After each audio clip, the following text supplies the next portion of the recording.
Damai sejahtera bagi saudara-saudaraku yang dikasihi Tuhan Yesus Kristus. Marilah kita mempersiapkan diri, kita akan memuliakan Tuhan dalam ibadah minggu saat ini. Untuk itu dengan penuh kasih mari diundang kita sekalian berdiri, kita menyanyikan pujian NKB nomor 2, Hai Mari Sembah.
Mari kita teduh di hadapan Tuhan Allah, kita tabiskan ibadah ini.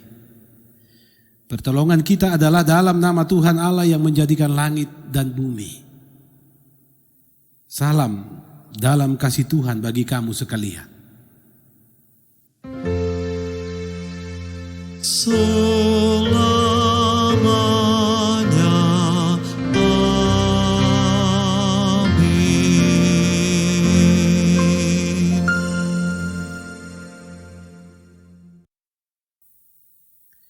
Kita nyanyikan pujian NKB 15, Hidup yang Penuh Berbeban.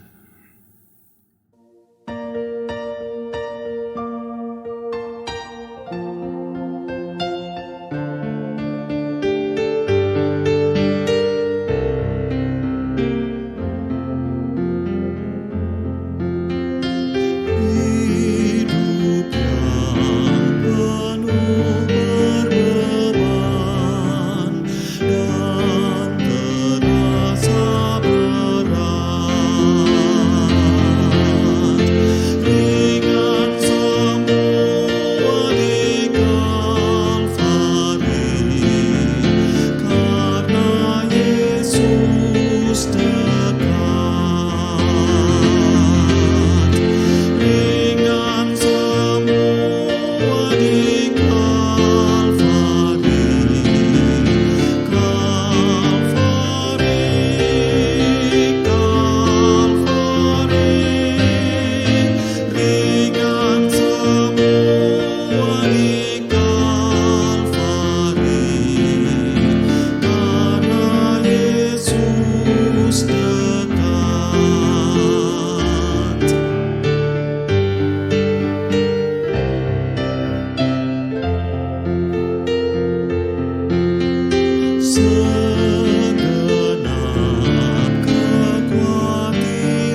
Jemaat Tuhan, mari dipersilakan kita duduk kembali. Dengarkanlah hukum Tuhan sebagaimana firman Tuhan dalam Injil Matius 22 ayat 37 sampai 40. Jawab Yesus kepadanya, "Kasihilah Tuhan Allahmu dengan segenap hatimu dan dengan segenap jiwamu dan dengan segenap akal budimu. Itulah hukum yang utama dan yang pertama. Dan hukum yang kedua yang sama dengan itu ialah, kasihilah sesamamu manusia seperti dirimu sendiri. Pada kedua hukum inilah tergantung seluruh hukum Taurat dan kitab para nabi." Kita sambut firman Tuhan yang menjadi hukum Tuhan bagi kita saat ini dengan nyanyian NKB 120, "Tiada lain landasanku."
Saudara-saudaraku yang kekasih, marilah kita sekalian merendahkan diri di hadapan Tuhan Allah, bahwa sesungguhnya kita mesti mengaku kita berdosa kepadanya. Mari kita sampaikan pengakuan dosa kita kepada Tuhan sambil memohon pengampunannya. Kita nyatakan pengakuan ini di dalam hati masing-masing pribadi dalam saat teduh.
Amin. Saudara-saudaraku, diundang kita sekalian berdiri.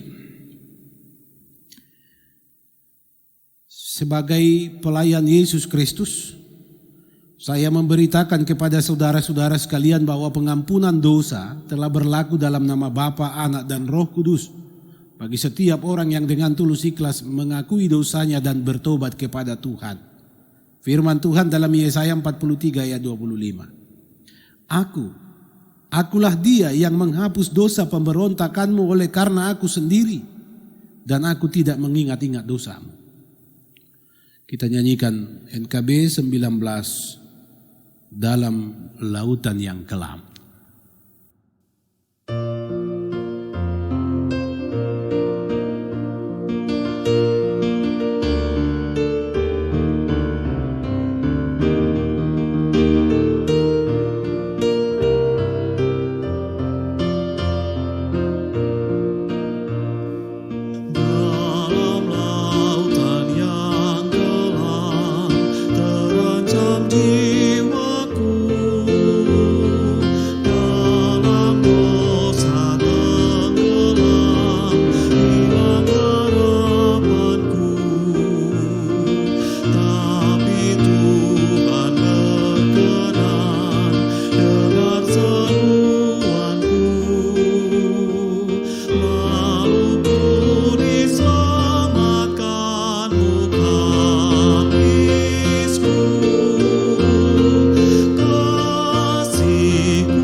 Jemaat Tuhan, dipersilakan kita duduk kembali.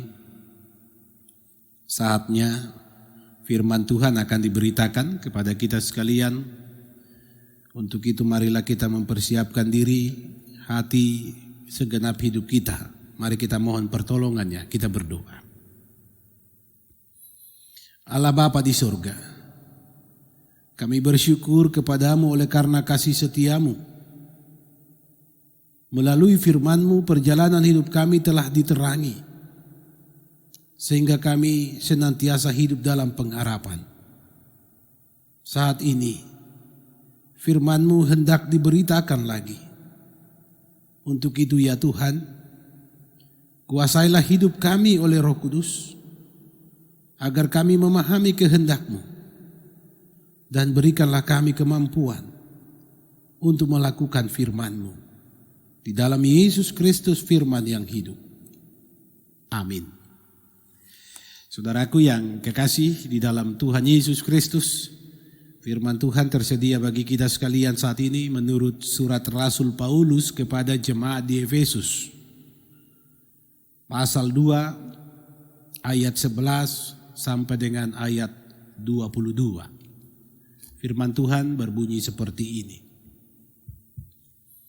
Karena itu ingatlah bahwa dahulu kamu sebagai orang-orang bukan Yahudi menurut daging yang disebut orang-orang tak bersunat oleh mereka yang menamakan dirinya sunat, yaitu sunat lahiriah yang dikerjakan oleh tangan manusia, bahwa waktu itu kamu tanpa Kristus tidak termasuk kewargaan Israel dan tidak mendapat bagian dalam ketentuan-ketentuan yang dijanjikan, tanpa pengharapan dan tanpa Allah di dalam dunia.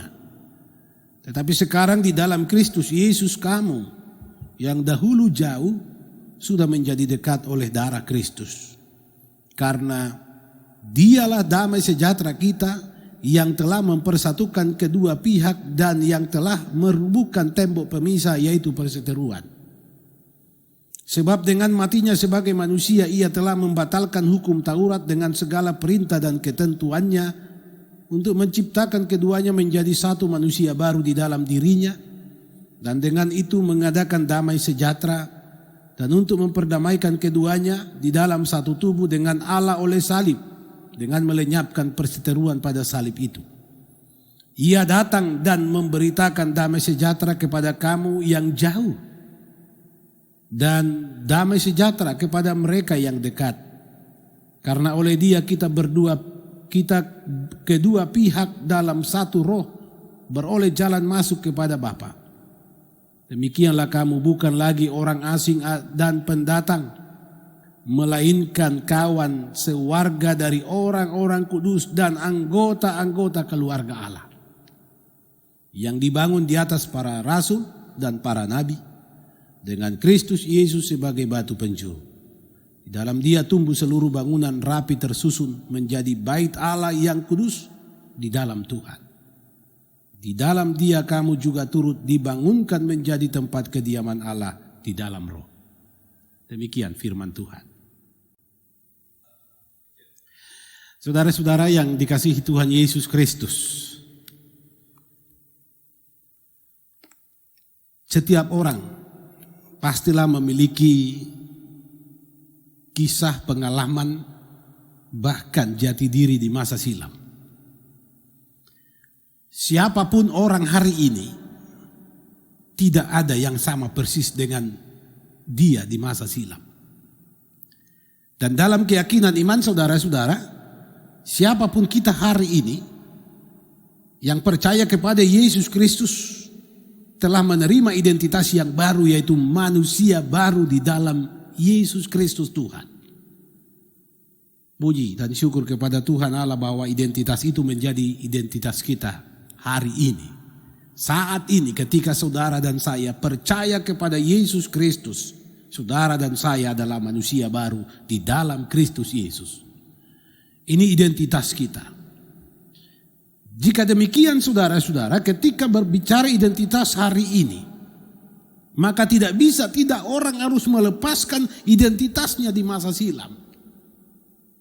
Walaupun jujur harus dikatakan siapa saudara hari ini ditentukan siapa saudara di masa silam. Tetapi di dalam konsep iman, saudara-saudara, perubahan itu tercipta, terwujud hanya semata-mata oleh Yesus Kristus. Dan inilah kemudian yang menjadi pokok perenungan kita, berita firman Tuhan di hari Minggu saat ini. Saudara-saudaraku, mari kita kembali ke catatan Alkitab bagaimana surat ini dikirim oleh Rasul Paulus dari penjara kepada jemaat di Efesus. Siapa jemaat ini sesungguhnya? Sehingga kemudian Paulus dengan tegas membongkar, mengungkap jati diri mereka di masa silam. Saudara-saudara, jemaat di Efesus berdasarkan penelusuran sejarah adalah jemaat yang berlatar belakang dari orang-orang bukan Yahudi. Artinya mereka adalah masyarakat Helenis. Dalam catatan sejarah, Helenis menjadi suatu budaya hidup yang didominasi oleh budaya Yunani. Saudara-saudara, jemaat di Efesus ini adalah sesungguhnya jemaat yang telah beroleh identitas yang baru. Mereka bukan lagi orang-orang yang dulu. Kalau mereka dulu bukan orang-orang Yahudi, bukan warga negara Israel, mereka tidak punya hak untuk menjadi ahli waris kerajaan Allah. Mereka tanpa Allah di dalam dunia, tapi setelah mereka percaya kepada Yesus Kristus, mereka bukan lagi yang dulu. Mereka punya identitas yang baru. Dan identitas itu adalah anggota-anggota keluarga Allah. Saudaraku yang dikasihi Tuhan Yesus Kristus, jika orang-orang Efesus di masa silam adalah orang-orang yang sungguh percaya, sungguh mengimani, menaruh pengharapan kepada dewa-dewa di kehidupan mereka. Ada catatan dalam sejarah Dewi Artemis menjadi dewa yang sangat dijunjung tinggi dalam kehidupan orang-orang Efesus. Dewa ini, saudara-saudara, diyakini adalah dewa kesuburan yang memelihara mereka dalam segala praktek kehidupan mereka, dalam pekerjaan mereka, sehingga mereka terpelihara dalam hidup sehari-hari. Ternyata berdasarkan laporan yang diterima oleh Rasul Paulus, walaupun orang-orang di Efesus telah menjadi percaya kepada Yesus Kristus, ternyata masih ada saja orang-orang itu yang kemudian semacam berdua hati. Mereka masih juga mempraktekkan warisan-warisan leluhur mereka di masa silam untuk menyembah kepada Sang Artemis. Dan ada semacam sikap hidup bahwa seakan-akan mereka diselamatkan, mereka beroleh kasih karunia karena upaya dan perjuangan mereka. Itulah sebabnya dalam perikop sebelumnya Paulus dengan tegas katakan bahwa hanya oleh imanlah orang beroleh keselamatan. Saudaraku yang dikasihi Tuhan, identitas orang-orang Efesus di masa silam adalah identitas yang harus ditinggalkan dan ditanggalkan. Kenapa? Karena jika seseorang telah dipersekutukan dan dipersatukan di dalam Allah oleh Yesus Kristus, tidak ada lagi ruang dan tidak ada lagi alasan dan tidak ada lagi tempat bagi kehidupan di masa silam yang tidak berkenan di hadapan Tuhan Allah. Identitas manusia baru juga diingatkan oleh Rasul Paulus telah menjadi identitas jemaat di Efesus. Dan karena itu sebagai manusia baru mereka diingatkan sudah menerima kasih karunia, menerima damai sejahtera oleh dan di dalam Yesus Kristus. Saudara-saudaraku yang dikasihi Tuhan, jika sebelumnya mereka tidak termasuk dalam kewarganegaraan Israel dan karena itu tidak menjadi pewaris dari kerajaan itu, bahkan mereka tidak mendapat bagian dalam ketentuan-ketentuan yang dijanjikan tanpa pengharapan dan tanpa Allah di dalam dunia. Sekarang jemaat itu adalah jemaat milik Kristus yang telah menikmati, menerima dan akan terus mengalami damai sejahtera Allah. Yesus menjadi pendamai, Yesus menjadi pengikat yang merubuhkan tembok pemisah, yaitu perseteruan oleh dosa-dosa mereka.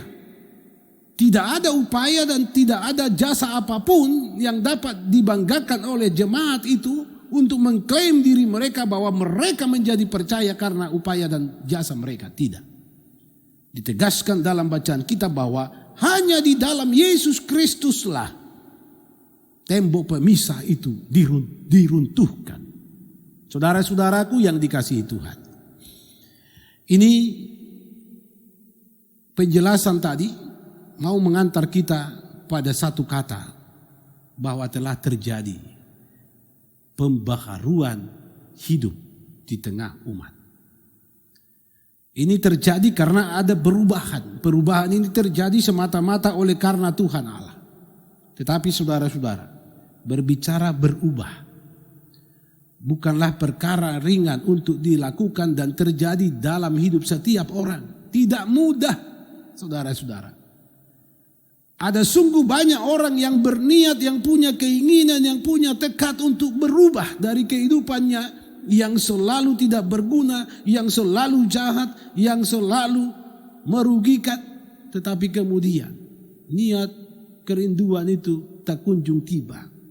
Karena apa? Karena mengandalkan dirinya sendiri untuk berubah. Saudara-saudara, berubah dari manusia lama, manusia yang berseteru dengan Allah karena dosa, menjadi manusia baru, menjadi anggota keluarga Allah, hanya dapat terjadi semata-mata oleh karena kasih Kristus. Seseorang yang mau berubah, yang mau mengalami pembaruan dalam hidupnya tidak bisa tidak, dia harus meletakkan segenap kehidupannya kepada Tuhan. Tidak bisa tidak, harus menyerahkan supaya Tuhan yang berdaulat itu yang memprosesnya, mengubahnya, dan hanya dialah yang berkuasa untuk melakukannya. Kalau demikian saudara-saudaraku, apa sesungguhnya yang menjadi tugas kita?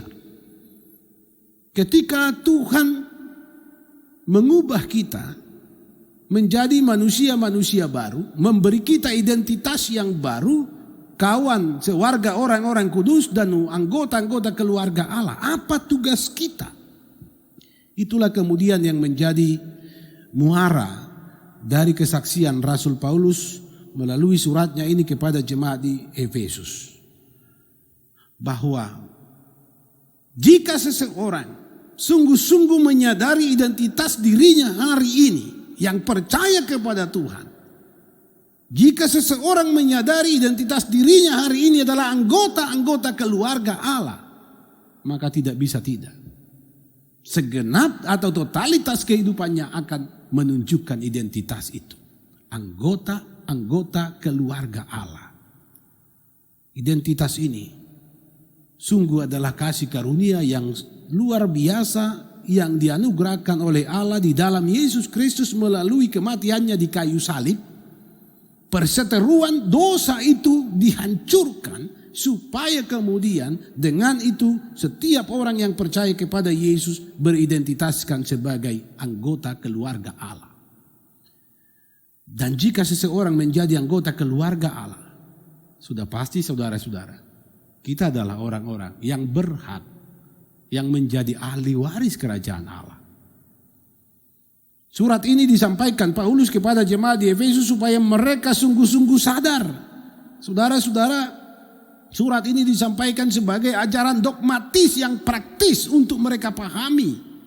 Dalam konsep beriman, hidup mereka sehari-hari sesungguhnya hidup yang telah diubah. Mereka bukan lagi yang dulu, mereka bukan lagi nenek moyang mereka yang dulu yang taat pada dewa-dewa yang tidak mengenal Allah, bahkan tidak punya Allah di dalam dunia. Saudara-saudaraku yang dikasihi Tuhan Yesus Kristus, bagaimana dengan kita saat ini sebagai orang-orang yang percaya kepada Yesus? Jujur kalau setiap orang kita menelusuri jejak-jejak pengalaman dan perjalanan hidup kita di masa silam, tidak bisa tidak kita harus mengaku bahwa kita tiba pada kesimpulan hari ini, saat ini kita bukan lagi yang dulu. Kenapa? Karena Tuhan telah mengubah kita. Identitas baru sebagai anggota keluarga Allah, saudara-saudara, identitas yang kemudian menjadi identitas kita hari ini dan selamanya ketika kita ada di dalam dunia ini. Dan kalau kita adalah anggota keluarga Allah, maka segala sesuatu yang dikehendaki Allah, itulah yang mewujud dalam hidup kita. Tetapi kemudian kalau orang mengaku dia adalah anggota keluarga Allah tetapi tidak mencerminkan nilai-nilai keilahian itu di dalam sikap, di dalam pikiran, di dalam perkataan, dan di dalam segala tindakannya, saudara-saudara, itu adalah dusta besar. Maka setiap orang kemudian yang percaya kepada Yesus Kristus terus mengklaim identitas itu sebagai milik kepunyaannya, tetapi hidupnya bertentangan dengan kehendak Kristus, maka saudara-saudara, di sanalah pelanggaran dosa itu terus terjadi dan akan mengantar dia kepada kebinasaan. Hari ini saudara-saudara, ketika kita ada di hadapan Tuhan Allah, menyembah, memuji, memuliakan Dia, bersyukur kepadanya, ini mau menunjukkan identitas kita. Kita adalah anggota keluarga Allah. Dan sebagai anggota keluarga Allah, kita bertanggung jawab untuk menjaga keutuhan keluarga ini sebagaimana yang Tuhan kehendaki terjadi. Tidak ada satupun keluarga yang ingin berantakan, hancur lebur. Apalagi keluarga Allah. Kerinduan Allah adalah keluarganya. Orang-orang yang menjadi anggota keluarga Allah hidup dalam kesatuan yang utuh. Menyerahkan sepenuhnya hidup kepada Sang Kepala, yaitu Yesus Kristus. Saudara-saudaraku yang dikasihi Tuhan Yesus Kristus, firman Tuhan memberi kesaksian kepada kita bahwa Yesus datang. Dia memberitakan damai sejahtera kepada kamu yang jauh, mereka yang dekat. Artinya bahwa damai sejahtera Allah itu menembus batas. Dan itu tersedia kepada setiap orang yang telah diubah menjadi manusia baru. Saudara-saudaraku, panggilan bagi kita sekalian adalah bagaimana kemudian kita menghadirkan damai sejahtera yang dibawa oleh Yesus Kristus itu. Bagaimana damai sejahtera itu akan dinikmati oleh orang-orang lain di sekitar kita. Jika kita tidak mampu hidup berdamai sejahtera, kita masih mengeluh, kita masih bersungut-sungut dan tidak pernah bersyukur. Saudara-saudara, saudara bukan anggota keluarga Allah. Bahwa satu ciri keluarga Allah, anggota-anggota keluarga adalah ia hidup dalam syukur. Dia mensyukuri semuanya di dalam hidup penuh kasih, di dalam hidup kesetiaan, di dalam hidup dalam kebenaran. Saudara-saudaraku yang dikasihi Tuhan, kebenaran Allah, kasih dan kesetiaan kepada Allah itu menjadi prinsip hidup anggota-anggota keluarga Allah. Di mana ada kebenaran, di situ pasti ada damai sejahtera. Di mana ada kesetiaan, di sana ada sukacita melimpah. Di mana ada kasih, di sana semua berjalan dengan mudah. Saudara-saudaraku yang dikasihi Tuhan, 3 perkara ini menjadi panggilan bagi kita. Dan sesuai dengan kesaksian Alkitab ini, saudara-saudara, Yesus telah membenarkan kita. Yesus memberi kasih karunia-Nya kepada kita. Tuhan Yesus menyatakan kesetiaannya kepada kita. Kita menjadi anggota-anggota keluarga Allah. Dengan kebenaran Allah, dengan kasih Allah, dengan kesetiaan Allah. Maka kita pun dipanggilnya untuk hidup di dalam kebenarannya, hidup di dalam kasih, hidup di dalam kesetiaan. Mari kita terus menegakkan kebenaran melalui keteladanan hidup dalam perjumpaan dengan siapapun di dunia ini. Mari kita wujudkan kasih Allah dengan memberi kepada semua orang yang membutuhkan kehadiran kita. Karena tidak ada kasih tanpa memberi. Dan mari wujud nyatakan kesetiaan kita, kesuksesan beriman kita. Dengan terus setia hanya beriman kepada Allah, tidak menggantungkan harapan pada apa yang ada pada kita, tidak menggantungkan harapan pada orang-orang yang kita anggap mampu, tidak menggantungkan harapan pada kuasa-kuasa apapun selain kepada Tuhan Yesus Kristus. Saudara-saudara, saudara dan saya adalah manusia baru. Kita adalah anggota-anggota keluarga Allah. Dan karena itu mari kita saksikan kepada dunia ini kebenaran Allah. Kita sebarkan dan tebarkan kasih Allah. Dan kita tunjukkan kesetiaan hidup beriman kepada Allah. dengan selalu mewujud nyatakan itu dengan kesetiaan kita pada janji-janji kita dengan sesama, pada janji kita dengan suami dan istri kita, pada janji kita dengan anak-anak, pada janji kita pada negara, janji kita dengan orang-orang lain. Saudara-saudara itu menggambarkan saudara adalah anggota keluarga Allah. Selamat menikmati persekutuan di dalam keluarga Allah karena damai sejahtera lah yang terjadi di sana. Tuhan Yesus memberkati. Amin. Kita sambut firman Tuhan dengan menyanyikan pujian NKB 167. Tuhan Yesus sahabatku.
Marilah Bapak Ibu, saudara-saudaraku yang kekasih, kita berdiri, kita ikrarkan pengakuan iman Kristen yang suci menurut versi pengakuan iman rasuli sebagaimana yang dilakukan oleh sekalian orang Kristen di sepanjang segala abad dan yang ada di segala tempat.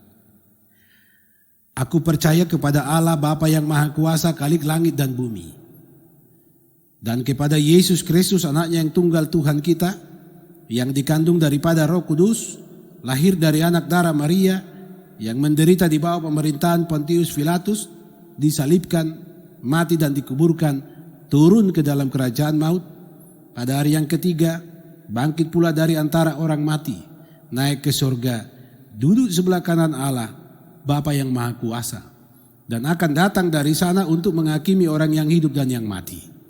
Aku percaya kepada Roh Kudus, gereja yang kudus dan am, persekutuan orang kudus, pengampunan dosa, kebangkitan daging, dan hidup yang kekal. Amin. Dipersilakan kita duduk. Jemaat Tuhan yang terkasih, di tengah persekutuan yang memuji memuliakan Tuhan ini, dimanapun saudara berada dalam ibadah ini, marilah kita mengungkapkan syukur kita kepada Tuhan Allah dengan memberikan persembahan. Firman-Nya dalam 1 Tawarik 29 ayat 9 bagian A. Bangsa itu bersuka cita karena kerelaan mereka masing-masing, sebab dengan tulus hati mereka memberikan persembahan sukarela kepada Tuhan. Kita memberikan persembahan kepada Tuhan dengan pujian NKB 208, Tabur Waktu Pagi.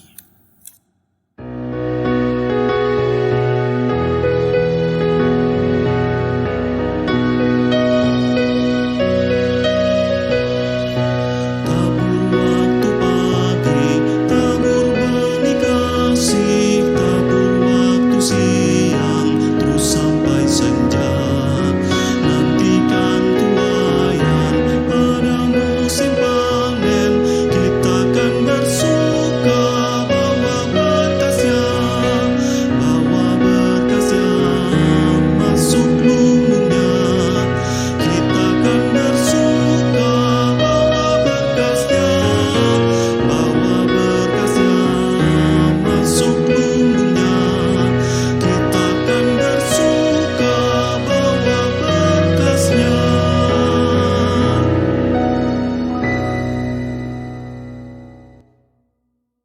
Saudaraku yang kekasih, mari kita serahkan persembahan kita kepada Tuhan di dalam doa untuk kita diundang kita sekalian berdiri.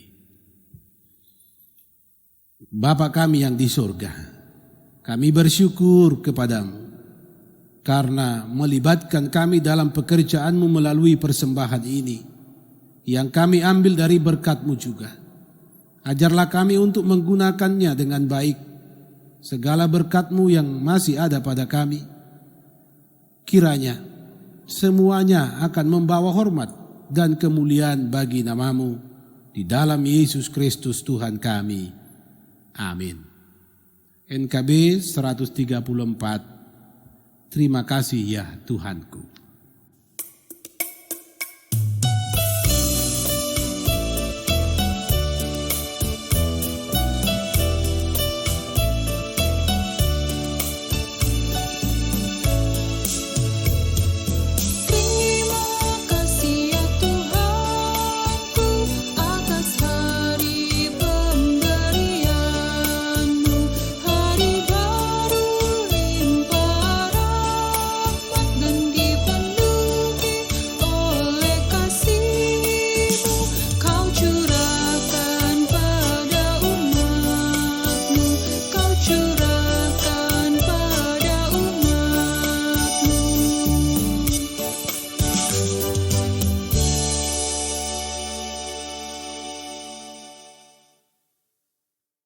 Persilakan kita duduk kembali. Saudaraku yang dikasihi Tuhan, Bapak Ibu, marilah kita sampaikan segala keberadaan hidup kita kepada Tuhan. Mari kita berdoa. Kami memuji-Mu Tuhan. Kami mengucap syukur kepadamu karena Engkau memberi kami identitas baru dalam kasih karunia menjadi manusia baru, anggota-anggota keluarga Allah. Dan kami menikmati damai sejahtera di dalamnya. Hanya di dalam Yesus Kristus yang telah merubuhkan tembok pemisah, yaitu perseteruan dosa. Terima kasih Tuhan, firman-Mu menjadi bagian kami. Kasih karunia dan kemurahan-Mu mewarnai hidup kami. Kami diberi waktu kesempatan yang indah. Kami sekalian boleh mengungkapkan pujian, syukur, hormat kami kepadamu. Ya Tuhan Allah, Engkau berkenan atas segala puji-pujian kami. Tentengkanlah telinga-Mu mendengar segala permohonan, doa dan kerinduan kami. Dan disenangkanlah hati-Mu Tuhan melalui persembahan hidup kami. Kami memohon Tuhan, sebagaimana Engkau telah menyatakan kebenaran-Mu, kasih-Mu dan kesetiaan-Mu, mampukanlah kami menyatakan itu di dalam identitas hidup kami yang baru. Terpuji Engkau ya Tuhan Allah di dalam Yesus Kristus. Hari-hari yang lalu kami lalui di dalam damai sejahtera-Mu. Keselamatan menjadi bagian kami tatkala dunia diwarnai kekhawatiran dan ketakutan oleh ancaman kematian karena pandemi COVID-19 ini. Kami ada Tuhan dengan keberadaan kami masing-masing hari ini. Kami memuliakan nama-Mu dengan segala kehidupan kami yang Tuhan beri. Maka kami mohon, ketika kami menghadapi lagi kehidupan ini, hari yang baru Tuhan beri dan minggu yang baru Tuhan anugerahkan, Tuhan tuntun kami, bimbing kami di sana. Kami meraih hari-hari yang akan datang dengan penuh sukacita, di dalamnya ada berkat-berkat Tuhan tersedia. Berilah Tuhan keselamatan. Anugerahkan kekuatan ketika kami bekerja berusaha. Dimanapun Tuhan mempercayakan kami. Ketika kami ada di dalam peristirahatan kami, di dalam perjalanan, di dalam segenap aktivitas kami, Tuhan jaga dan lindungi kami. Persekutuan jemaat-Mu, GPD Koinonia Palu, sungguh Tuhan, Engkau yang akan terus mengendalikannya, karena kami sesungguhnya adalah anggota-anggota keluarga-Mu. Ya Tuhan Allah, mampukan kami hidup dalam kebenaran, di dalam kasih, di dalam kesetiaan, supaya kami terus menampakkan identitas anggota-anggota keluarga itu ke dalam dunia ini. Ya Tuhan Allah, berkati kami para pelayan-Mu, Majelis Jemaat BPBPP, seluruh perangkat pelayanan, pengurus-pengurus PLK, bahkan semua kami Tuhan yang boleh memberi diri dalam memuliakan Engkau di tengah pelayanan jemaat. Tuhan, Engkau yang memberkati kami. Puji-pujian, kemuliaan hanya kepadamu terarah dari segenap pelayanan dan aktivitas kami. Berkatilah anak-anak kami, berkati setiap keluarga dalam persekutuan jemaat, berkati saudara-saudara kami Tuhan yang beribadah dari dan di rumah masing-masing saat ini. Engkau datang hadir dengan tahta-Mu, dengan kuasa-Mu, terlebih Tuhan dengan damai sejahtera-Mu. Ya Bapa di surga, kami berdoa bagi bangsa dan negara kami. Kami memohon Tuhan berkati negeri kami dan berlalukanlah kami dari pergumulan hidup yang hebat ini, supaya kami hidup dalam damai sejahtera-Mu. Tolong pemimpin kami dari pusat sampai di daerah-daerah, supaya mereka berhikmat. Sembuhkan Tuhan saudara-saudara kami yang terpapar COVID-19, yang harus terpisah dari sanak saudara dan keluarga, yang melaksanakan isolasi mandiri. Demikian pula mereka Tuhan yang dirawat di rumah-rumah sakit. Engkau beri kekuatan, Engkau nyatakan pertolongan-Mu. Berkati bangsa dan pemerintah kami, dari pusat sampai ke daerah. Beri mereka hikmat-Mu.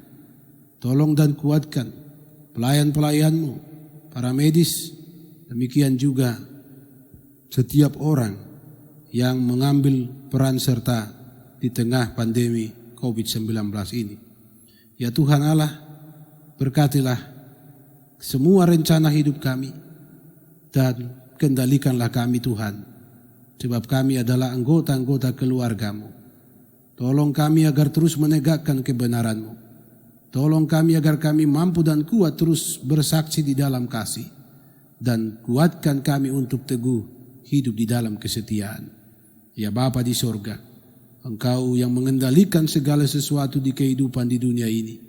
Maka kehendak-Mu lah yang jadi atas kami, atas bangsa dan negara kami, atas persekutuan kami, atas tiap rumah tangga kami. Lawatan-Mu Tuhan terjadilah di negeri ini, di persekutuan kami, bahkan di hidup kami masing-masing pribadi. Jadilah Tuhan damai sejahtera-Mu di dalam Yesus Kristus Tuhan kami. Amin.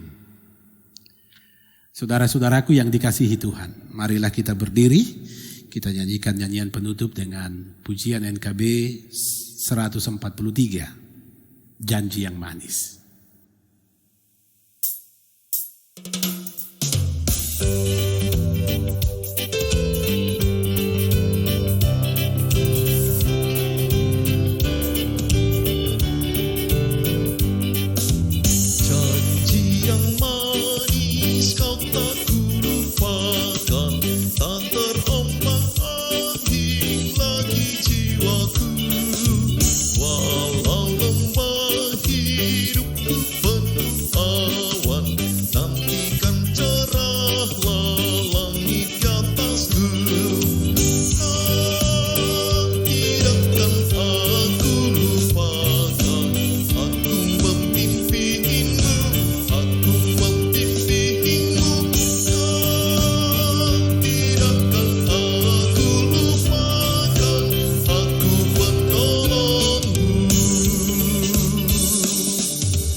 Saudara-saudaraku, marilah dengan segenap hati arahkan hidupmu kepada Tuhan. Terimalah berkat-Nya. Diberkatilah dan dilindungilah kamu oleh Allah, Bapa, Anak, dan Roh Kudus. Amin. Amin.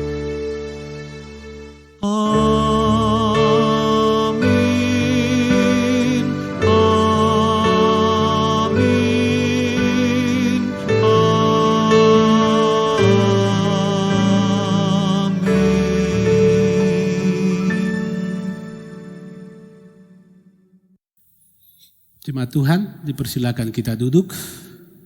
Mari dalam saat teduh sejenak kita sampaikan doa dalam hati masing-masing pribadi kepada Tuhan. Kita berdoa.